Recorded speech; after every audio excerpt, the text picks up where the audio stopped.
Welcome to Shadowed Fears, a place where the walls whisper, shadows move, and the line between the living and the dead is thinner than you think. Tonight, we bring you the story of the candle in the attic, a house that remembers the ones who lived there, a love that refuses to die, and a presence that waits for anyone who dares to return. So, turn off the lights, sit back, and remember, some things should never be brought back. Rain hammered against the windshield as Clara Whitmore drove up the narrow country lane. The trees leaned close, their branches scratching against the roof like thin, reaching hands. At last, she saw it. The old Whitmore house, dark, still, waiting. When she pushed the front door open, it groaned, a long, tired sigh that echoed through the empty hall. Cold air met her face. It smelled of dust, and something faintly burned. "It's just the house settling," Clara whispered. But it didn't feel settled. It felt awake. Years had passed since she'd last been here. Not since the funeral, not since she buried Thomas.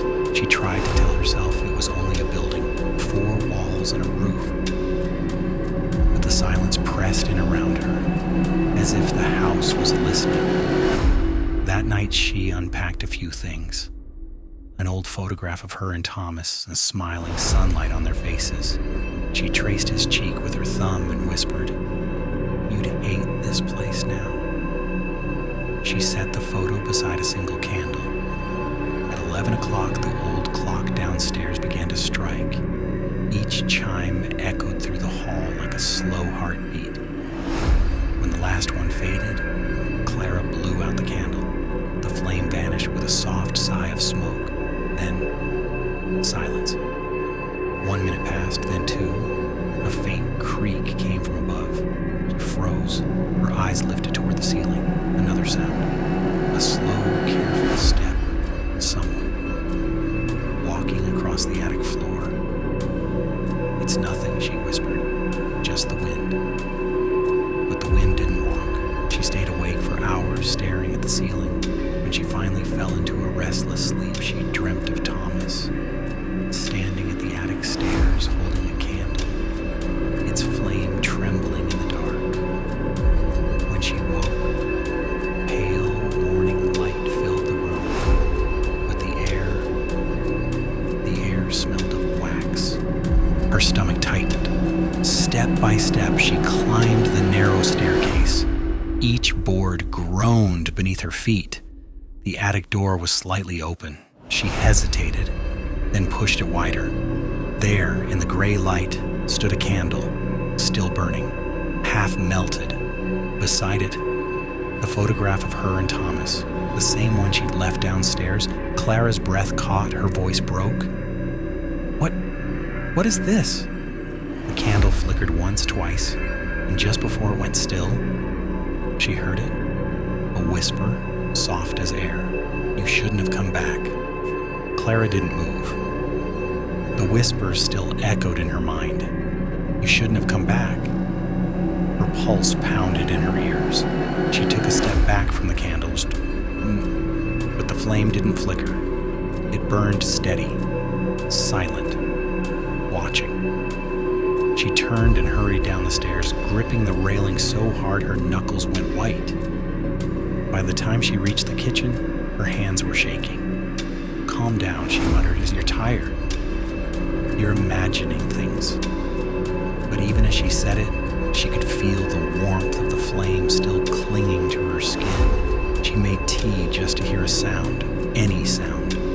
The whistle of the kettle, the clink of the spoon, something ordinary, something alive. When she sat at the table, the photograph was there, the same one from the attic. It lay face down. She hadn't brought it there. Clara stared at it for a long moment. Then slowly she turned it over. Her breath caught. The glass was cracked across Thomas's face, a single line right through his eyes. She dropped it, her heart racing. It hit the floor with a dull thud. The room went cold. That night, she locked the attic door. She even placed a chair beneath the handle, just to be sure. She checked every window, every corner. Then, lying in bed, she told herself over and over, "It's fine, nothing's wrong," but the house disagreed. Sometime past midnight, she woke to the sound of footsteps again, soft, careful, moving above her, the attic. The chair she'd wedged under the door gave a faint creak, then another, then silence. Clara sat up, frozen. The air was heavy, pressing down on her chest. "Thomas?" she whispered. Her voice trembled. The name felt strange in her mouth. No answer. Just the slow, rhythmic sound of her heartbeat. She swung her legs off the bed, her bare feet touching the cold floorboards. Every instinct told her to stay.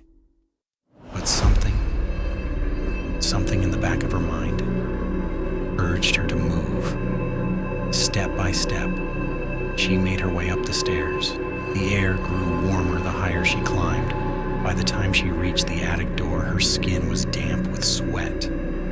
The chair was still there, still wedged in place, but the faint orange glow of candlelight flickered beneath the door. She stood frozen. Her hand hovered above the handle, and she heard it, a voice, low, gentle, familiar. "Clara."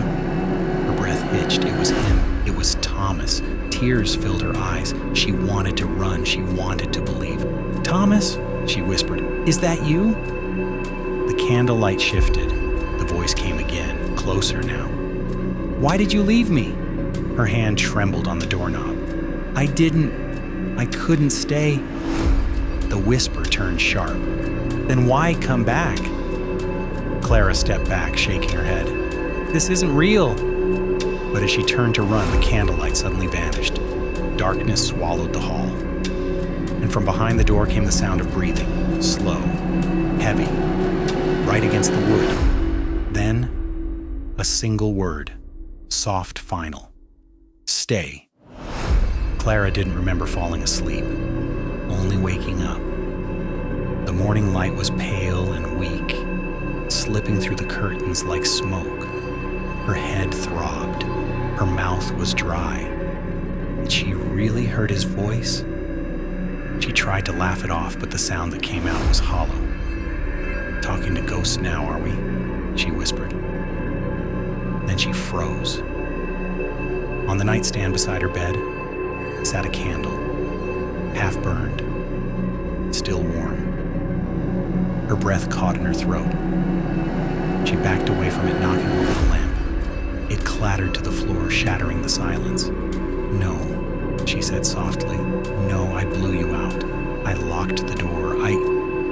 Her voice broke. Every instinct screamed for her to leave, pack up, drive away, never look back. But something kept her rooted to the spot. She needed to know. By late afternoon, she was pacing the house. She checked the attic door, still locked. The windows were all latched. There was no way anyone could have gotten in, but the candle was real. She could smell the wax, feel the heat. Clara's hands trembled as she picked up the photograph from the floor. The glass was cracked just like before, but now there was something new. A dark smear across Thomas's hand, like ash. She stared at it until her eyes blurred. Then she whispered, "What do you want from me?" The air around her felt thicker, heavier, like the house itself was holding its breath. That night, she couldn't bring herself to sleep. She sat in the living room, lights on, trying to read, anything to drown out the silence, but just after midnight, the lights flickered, once, twice, then went out. Her heart skipped. The room fell into total darkness, and then a faint orange glow bloomed at the top of the stairs. "No," she whispered, "not again."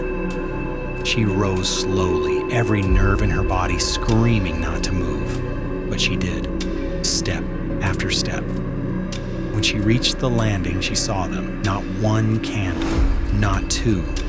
A line of candles, stretching from the top of the stairs all the way to the attic door. Each flame burned steady and still. Each one seemed to pulse with the rhythm of her heartbeat. She whispered, "Thomas, if that's you, stop this. Please silence." And the faintest sound, a man's voice so close she could almost feel his breath. "I tried to keep the light for you, Clara." Her knees went weak, tears welled in her eyes. "Thomas, you're gone. You're not supposed to be here." The voice grew softer, almost tender, and never left. The flames trembled all at once, then, as one, they blew out. Darkness fell. Clara gasped and stumbled back, heart hammering. But before she could move another step, a new light flickered to life. One single candle, right beside her. And in that moment, she smelled smoke. Fresh, sharp, close. Then a whisper brushed her ear. "You brought me back." Clara ran. She didn't know where to go. The house had become a maze of shadows, hallways twisting in ways she didn't remember. Her heart pounded so loudly she thought it would burst. The candle was still burning. It hovered at the far end of the corridor. Each step toward it felt like walking through water. She reached the living room. The door to the front hall was gone, replaced by darkness, black, endless. "No, no, no," she cried. She slammed her hands against where the door should have been. But the wall was solid, immovable. She stumbled back, tripping over something soft. It was the photograph. Thomas's face stared up at her. His eyes, they seemed to follow her. The crack in the glass had widened. The dark smear across his hand now looked like smoke curling toward her. A whisper, so close she could feel it in her ear. Clara's eyes burned from the darkness. Her chest ached.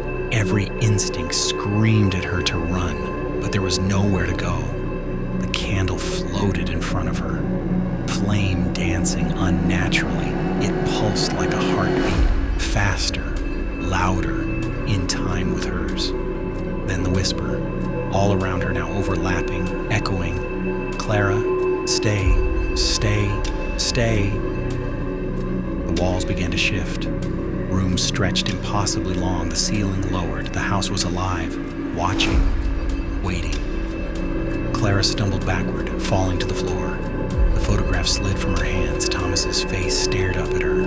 The cracks had spread. The smoke-like smear now formed shapes, reaching, grasping. She tried to scream. Nothing came out. Her voice was gone. The candle floated closer. Its light burned brighter, hotter.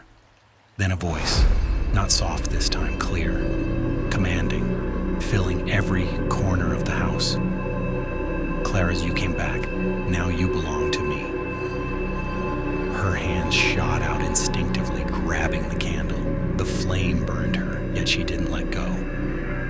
She felt something inside her, a spark of defiance. "I am not yours," she shouted. Her voice, hoarse, echoed through the house. The walls shivered. The candle flickered wildly. For a moment, silence. Then the photograph floated into the air. Thomas's face twisted. A dark, smoky version of him now stared at her. "You can never leave," he hissed, but Clara didn't flinch. She lifted the candle higher, holding it like a weapon. A windless blaze erupted. The photograph caught fire. Smoke filled the room, choking, curling, consuming. Clara stumbled backward, shielded her eyes, and when the smoke cleared, the attic door was open. Sunlight poured in. The house was quiet, empty. The candle lay on the floor, melted. The photograph was gone. Thomas, gone. Clara sank to her knees. Tears ran down her face, her body shook, but she was free. Outside, the first rays of dawn broke through the clouds. The house stood still as silent, waiting, and Clara, finally, candle is burned out, the house is quiet for now. But remember, shadows linger, and some stories never truly end. If you felt the chill of tonight's tale, make sure to like this video and subscribe to Shadowed Fears. Join us and step deeper into the darkness, where every shadow hides a secret and every fear waits for